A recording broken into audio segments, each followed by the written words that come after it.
Buenas para todas. Hoy quiero hablarles sobre una prueba específicamente de habilidades. Esta prueba es de inteligencia y mide todo lo que tiene que ver con el factor G.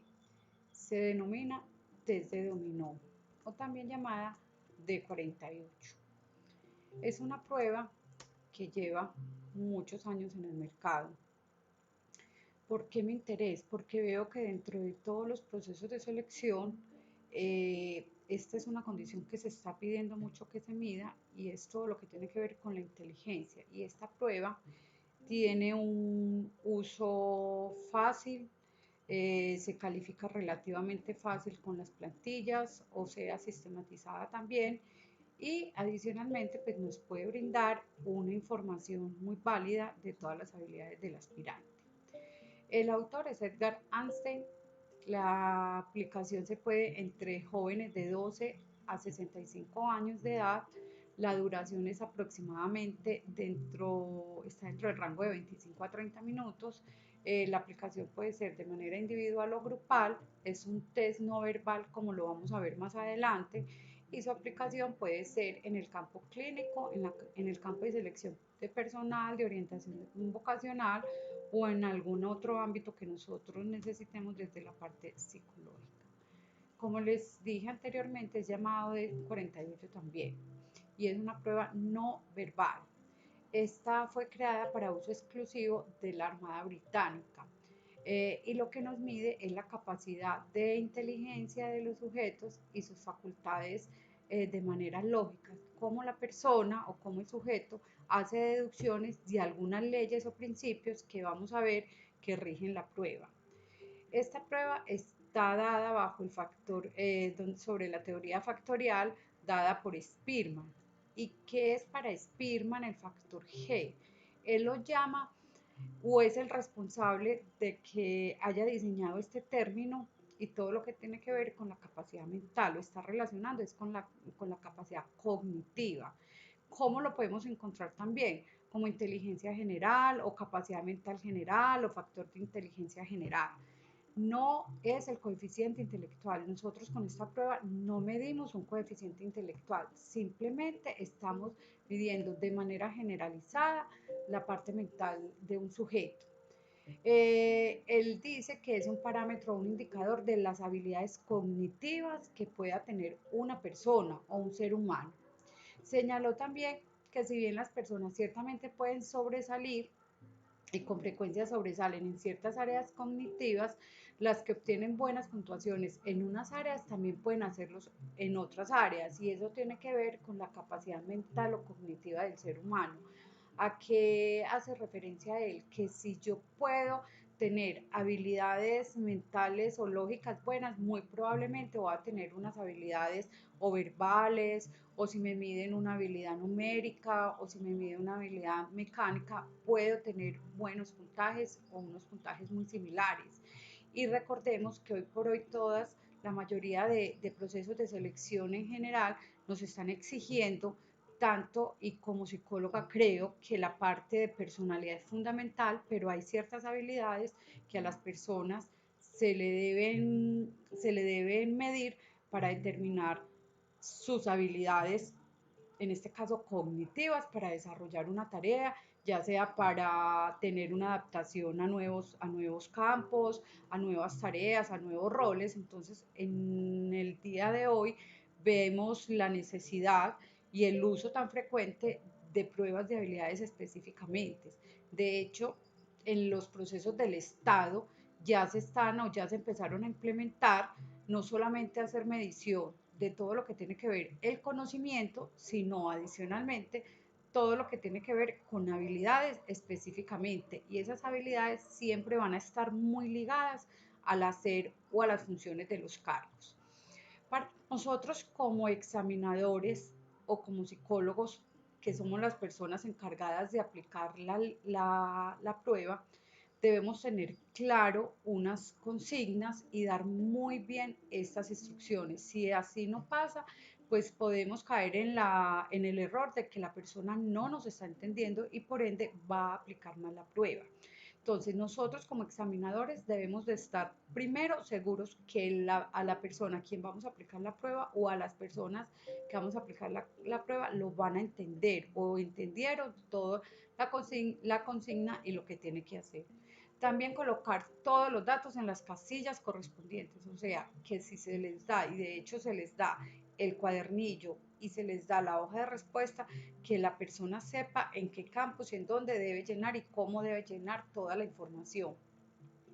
Para el examinador hay que también darle tiempo necesario para que nosotros, o nos tenemos que dar un tiempo necesario para poder explicarles bien, para poder hacer los ejemplos pertinentes para que ellos lo entiendan. Como las pruebas de habilidades por lo general en su totalidad se miden bajo tiempos, esta específicamente tiene un tiempo de 25 minutos. Nosotros, mientras estamos dando las instrucciones y todo lo pertinente a la prueba, no se mide el tiempo, simplemente cuando el aspirante inicia el proceso.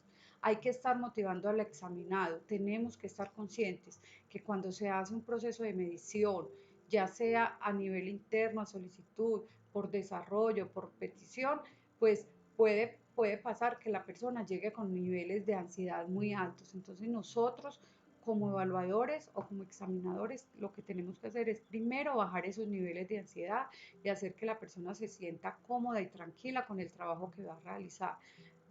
Estos niveles obviamente se van a ver más impactados en la manera en que sea un proceso de selección donde detrás de ese proceso viene una cantidad de elementos y de cambios. Entonces nosotros debemos de ser muy prudentes en la forma de cómo motivar a ese sujeto o a esa persona que quiera aplicar la prueba. Si es grupal, nosotros también tenemos que estar seguros que las personas nos están entendiendo y hacer ciertas pausas o si es posible hacer ciertos ejemplos antes de arrancar a que la prueba se dé pues o se inicie como tal. En esta prueba hay que tener claro que la puntuación o los números que ellos tienen que colocar son grupos, son fichas de dominó donde hay una secuencia y hay una de ellas que está transparente. En esa transparente es la que ellos tienen que averiguar la numeración que continúa y tenemos que tener en cuenta que la numeración en dominó o en el juego del dominó real va desde una ficha vacía hasta el número 6 pasando por 1, 2, 3, 4, 5, 6. Entonces, en esta específicamente, la vacía hace alusión al número 0. Entonces, que lo que tiene que hacer cada persona es a esa ficha que está incompleta o que está vacía, le tienen que tratar de identificar a qué números hace alusión según la secuencia o según los principios o según las leyes que él considera que el autor propone. Eh, ellos no pueden escribir dentro de los cuadernillos, para eso hay hojas de respuesta, entonces uno tiene que llevar todo el material preparado antes de y les tiene que dar su hoja de respuesta, su cuadernillo, para que ellos puedan llenar con números, no con puntos como tiene las fichas del dominó real, sino con números, colocar lo que ellos consideran en la casilla del dominó en la parte superior y luego en la parte de abajo. De todas maneras, enseguida veremos unos ejemplos, entonces así se pueden enmarcar ustedes más fácilmente. Hay algo que los aspirantes preguntan mucho y es que si una persona que ya conoce el juego o que ha jugado dominó tiene alguna ventaja competitiva frente a los otros, para nada. El hecho de que yo esté familiarizado con las cartas no dice que yo sepa la secuencia o las leyes o los principios que sigue el autor. Entonces, no hay ningún tipo de ventaja de uno frente al otro para que nosotros también sepamos manejar esas situaciones y las sepamos expresar. Simplemente hay que decirles que tienen que tener en cuenta que hay un orden cíclico y lo tienen que continuar. Entonces estamos diciendo que en las fichas, y vuelvo y reitero, está 1, 2, 3, 4, 5, 6 y luego continuaríamos, empataríamos con el 0 y vuelve 1, 2, 3, 4, 5, 6 y así sucesivamente. Eso es simplemente lo que siempre hay que estarles recalcando. Acá van a encontrar más de una ley o más de un principio, entonces la gente empieza a hacer sumas, divisiones, multiplicaciones, lo que ellos consideren que se debe hacer para determinar esa ficha o para saber cuáles son los valores. Realmente estos son los principios o leyes que rigen la prueba, que el autor determinó que se iban a hacer. Entonces, está el de simetría, que está todo en la página 1, alternancia y progresión simple en la página 2 y 3, asimetría página 4, progresión circular página 5, progresión compleja en series página 6, combinación de principios previos página 7 y adición y sustracción página 8. El autor determinó en su momento y bajo todos los estudios técnicos que según estos principios o estas leyes, si las personas saben y saben descubrir estos principios dentro de las fichas, pues van a poseer un buen nivel cognitivo o un buen nivel factor G, como él lo llama. Este es un ejemplo. Entonces, si vemos unas fichas, las cuales tienen una numeración y lo que las personas tienen que hacer es determinar cómo lo hacen. Entonces, si vemos la primera hilera que está en este lado, vemos que está el 3, luego sigue el 4 y luego sigue el 5. En la segunda hilera, en la parte superior, está el 4, luego sigue el 5 y luego sigue el 6. Y en la última, por la misma lógica que trae el ejercicio, está el número 1, el número 2, o sea que acá simplemente habría que colocar el número 3. Y en la parte inferior de las fichas está en la primera hilera está el número 3, en la segunda está el número 6 en todas, o sea que acá damos por entendido que seguiría la misma secuencia el número 4, o sea que la ficha seguiría 3 y 4, y ese sería un ejemplo que nosotros le podemos estar dando a los aspirantes o a las personas que la van a aplicar o hacer cualquier otro que haga alusión. Esto puede ser una hoja de respuestas, las cuales ahora les voy a mostrar el cuadernillo, y del cuadernillo ellos van leyendo y luego van colocando acá la numeración que ellos consideren, tanto en la fichita, en la parte superior y en la parte inferior, ya terminando todo el resto de hoja de respuestas en 25 minutos. Esta hace parte, este enunciado de la hoja de respuesta. Nosotros como examinadores o como personas que aplicamos la prueba tenemos que estar muy seguros de que el aspirante llene todos los campos, porque nosotros hacemos las anotaciones acá, pero de las puntuaciones. Y este otro campo al lado izquierdo no lo deben llenar los aspirantes o los sujetos. Este es un ejemplo que quiero que veamos, que es del cuadernillo real, y es donde vemos que aquí están los números 1, en el ejemplo A, todas las fichas en la hilera, la parte superior está el número 1, acá está el número 2, o sea que aquí vendría a ser el número 2, aquí están en la hilera inicial, en la parte de abajo están los números 3, o sea que acá seguiría el número 4. En el ejemplo en el B, la numeración B está en las fichas hacia adentro, está en el 2, o sea que aquí continuaríamos con el 2 y hacia afuera está el número 3, aquí se continuaría con el número 3. En este otro ejemplo vemos cómo las fichas están 6600112233445566, o sea que aquí volveríamos con el 00, pero recuerden que en el ejercicio y en todo el trabajo no se pueden dejar las fichas en blanco, o sea que el sujeto tendría que colocar dos ceros en la hoja de respuesta para que nosotros le diéramos validez y lo pudiéramos calificar. En el hecho de que él lo haya dejado o si lo deja en blanco, no podemos tomar eso como un acierto. O sea que en ese caso, así no lo haya colocado, pues sería un error. Acá vemos cómo las dos fichas son, la primera ficha inicia, porque mire que él tiene unas flechitas, número 112233, 112233, y aquí seguiría con el número 1. ¿Qué tenemos que tener en cuenta? Primero, pues, todo lo que tiene que ver con el tiempo. Se ejecuta en 25 minutos y es en 25 minutos a partir del momento en que inicia y arrancan y toman el cuadernillo. No se puede tomar el tiempo desde que uno inicia las instrucciones, sino después de que, después de que los aspirantes ya empiezan solos a trabajar.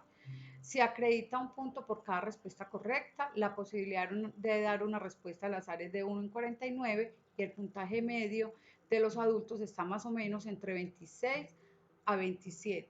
¿Cuántos ejercicios tiene la prueba en total? Tiene 44 que también se cuentan, que son los ejemplos que yo les acabo de mostrar. Ellos están inmersos dentro de la prueba. La prueba tiene unos estudios psicométricos como lo tiene toda prueba estandarizada. Esta específicamente tiene una confiabilidad del punto 85 al punto 91 y se calculó bajo la fórmula de Kuder y de Richardson. Y la validez, se realizó una validez contra un test que se llama de matrices progresivas, que es el de Raven, y dio un punto 55. Lo que hace el test de matrices progresivas es muy parecido a lo que tiene que hacer el sujeto. En este caso, lo que pasa es que en matrices progresivas son elementos visuales en los cuales él tiene que hacer determinar cuál ficha corresponde a un campo en blanco que tiene toda una serie de fichitas. Pero es más o menos la misma metodología de este test. De hecho, mide también pues factor G. Este es un resumen estadístico que les quería traer, y aquí vemos que es un test que de alguna manera está hecho para una población muy, muy amplia. Como les dije en la primera diapositiva, está para que lo apliquen jóvenes desde 12 años hasta 65 años. ¿Eso qué quiere decir? Que tiene unos rangos muy altos de aplicación y unos grupos normativos o unos grupos o unos baremos demasiado amplios, los cuales nosotros cuando aplicamos una prueba pues tenemos que saber en qué grupo vamos a encajar, en qué grupo normativo a la persona que estamos evaluando. Entonces aquí vemos que una mediana de un joven de 12 años es de 25. ¿Qué quiere decir? Tiene de 1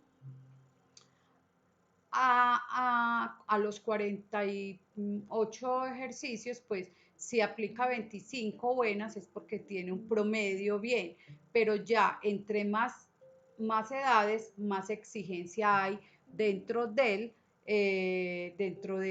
la medición, porque obviamente no es lo mismo evaluar a un joven que todavía no tiene una preparación ni una capacidad cognitiva tan alta como lo debe tener una persona ya con edades más avanzadas. Aquí hay una tablita con unas puntuaciones directas. Entonces, como les digo, el test va de 0 a 44 puntos directos. Esto lo estamos hablando es en puntuación directa, donde hay una medición. Si una persona hace solo 10, si es 10 buenas, pues está en un promedio de 10% inferior. Si hace entre 11 o 19 aciertos, está entre un 20%, una media inferior. Y lo que es entre 20 aciertos y 32 aciertos está más o menos dentro de la media poblacional, que quiere decir que cuando el test se hizo y el autor hizo todo el estudio, ahí eso es lo que le dio a la gran mayoría de personas que aplicaron el test, entre 20 y 32. Esa es toda la media poblacional. Ya cuando una persona obtiene entre 33 y 40 puntos, pues está superior a esa medición de esa media, de ese promedio. Y ya luego el 41, el 44, que es el tope más alto, es que esa persona o ese sujeto está muchísimo más elevado y es muy superior a toda la media poblacional en general. ¿Cómo se califican? Simplemente se le da un punto a cada acierto que la persona hace.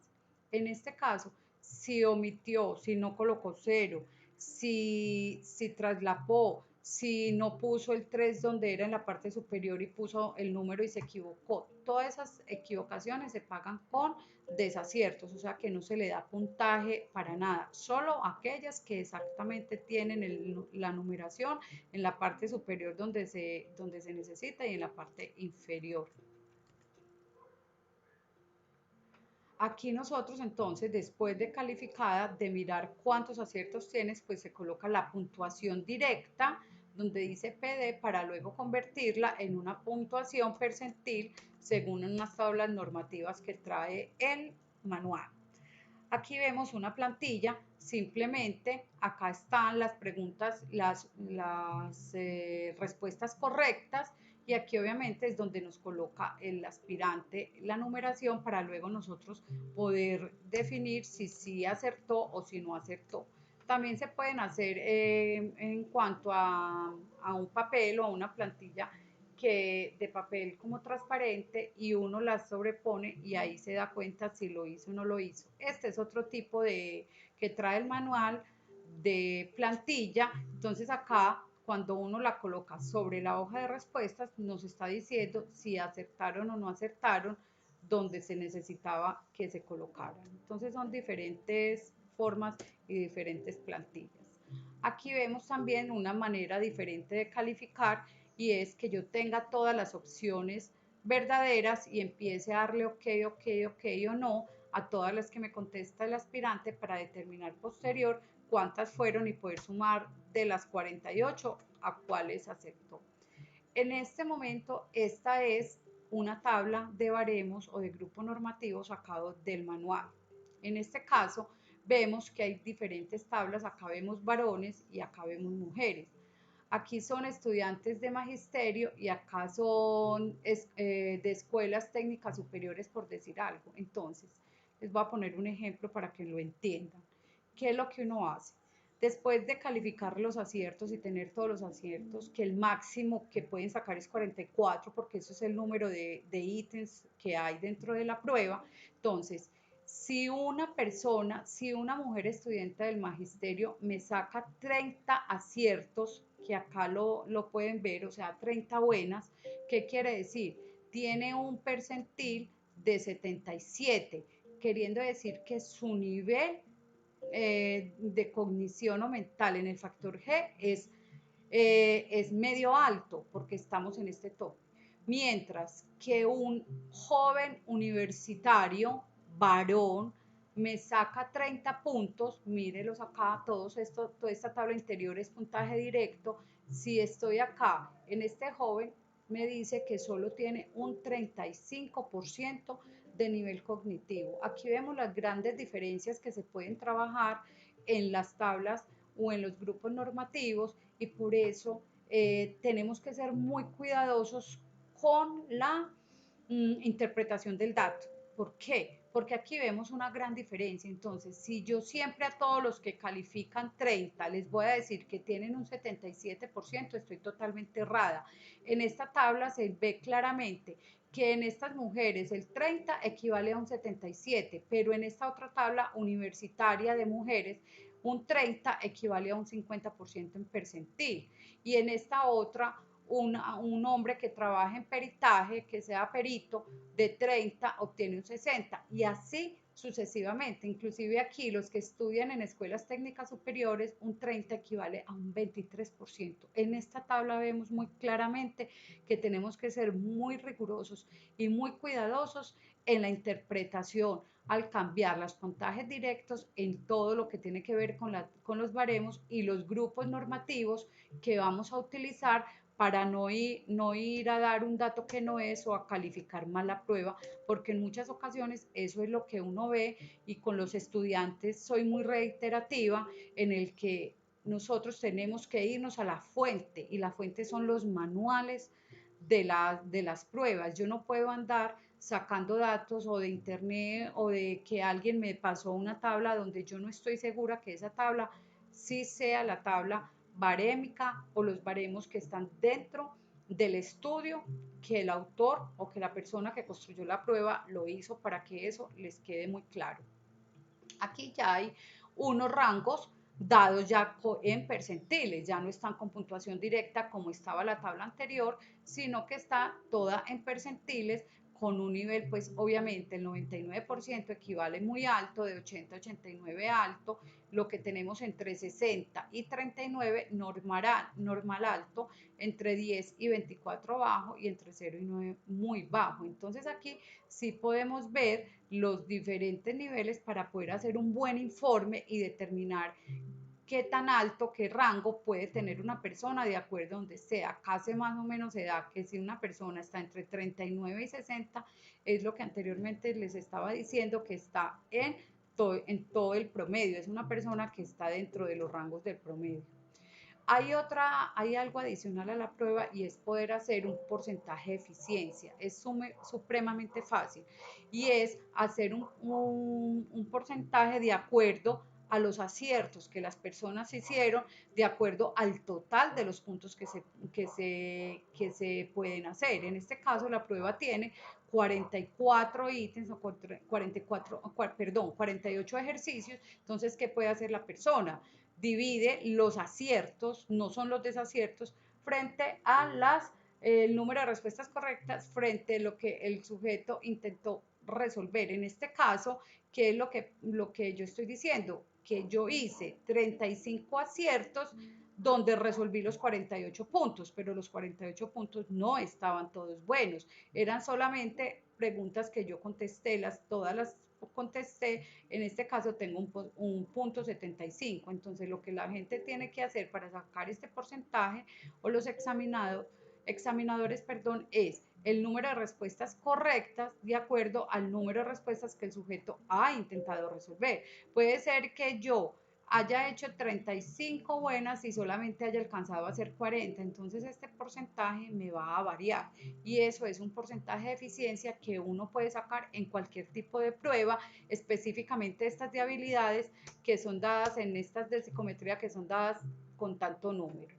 Aquí hay un ejemplo simplemente para que les quede acá en la presentación sobre la interpretación de los datos, cuando están muy altos, o cuando están dentro de la media. Entonces aquí es un nivel normal, aquí es un nivel alto y aquí es un nivel muy alto. ¿De qué? De toda la forma, de toda la capacidad que la persona tiene para aplicar el razonamiento sistemático a nuevos problemas y para la abstracción y comprensión de las relaciones de las cosas. Entonces aquí tengo como un ejemplo para que ustedes les quede claro cómo se pueden hacer.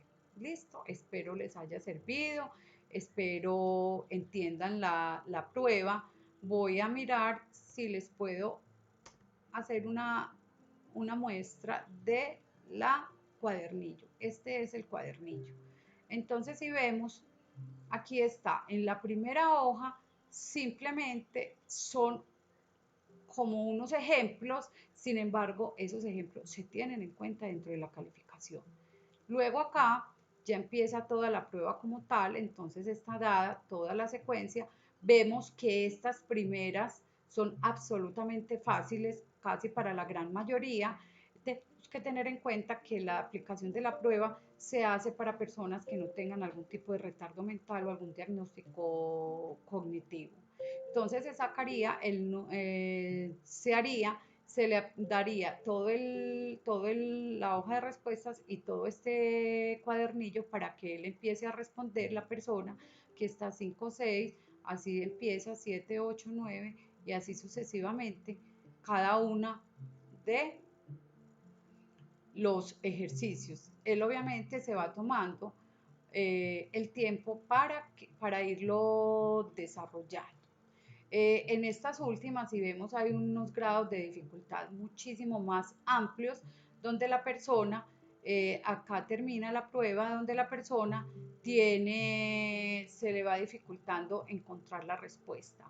¿Qué es lo que yo les recomiendo a nivel de tanto de aplicación como de darle mucha tranquilidad al aspirante para que no se sienta tan evaluado? Y a la persona que la vaya a aplicar tiene que tener en cuenta primero hacer todo lo que para ella es muy fácil, dejar de último lo que más difícil es. ¿Por qué? Porque en la medida en que uno va trabajando, va viendo la dificultad y va observando que de pronto estas últimas no son tan fáciles. Entonces, lo que realmente se les pide es primero hacer todo lo que para ellos es fácil y luego van llenando los campos difíciles. Espero que les haya servido, que les haya interesado, que les guste la charla y nos veremos en otro videíto. Hasta luego para todos.